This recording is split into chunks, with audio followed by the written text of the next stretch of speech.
Your mind is a brilliant receiver. It takes in the chaos of the world and turns it into a stable, coherent reality. It tells you what's real and what to ignore.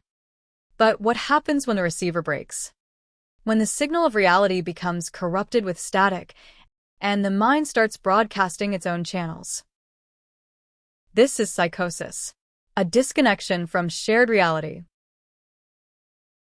Psychosis isn't a specific illness, but a syndrome, a collection of symptoms where the mind has lost its contact with reality.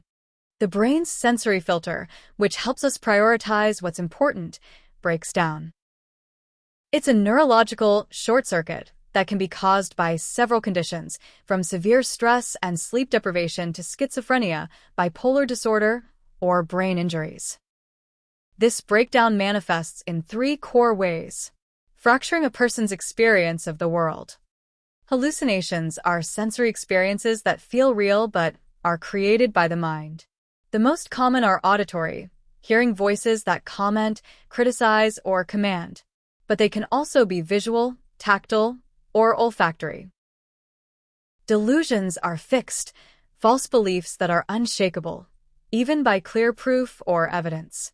They are the brain's attempt to make sense of the chaos, creating a narrative to explain the hallucinations and confusion, often centered on persecution, grandiosity, or control. Disorganized thinking is the cognitive core of psychosis. When the brain's processor is corrupted, it shows in speech. Sentences become derailed, answers don't match questions, and thoughts become a tangled, inaccessible mess. So, what blows the fuse? It's often a combination of a vulnerable brain and a triggering event. An overactive dopamine system, particularly in the mesolimbic pathway, is a key neurochemical driver, flooding the brain with signal where there is none.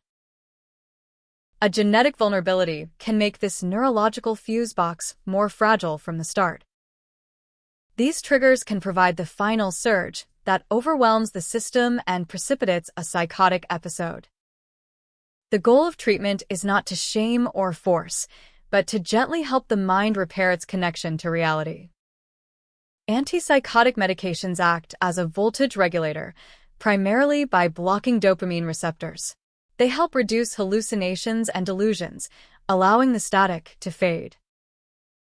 Therapies like CBTp for psychosis help individuals test their thoughts against reality, develop coping strategies for persistent symptoms, and reorganize their thinking. A strong support system and coordinated specialty care teams are crucial insulation against the environmental surges that can trigger episodes, promoting long-term recovery.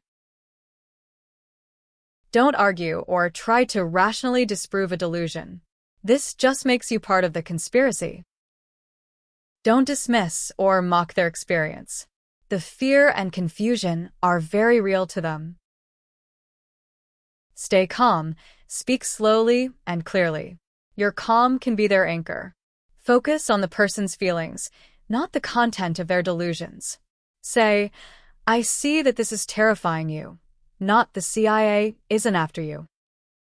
Gently encourage and help them get to professional help.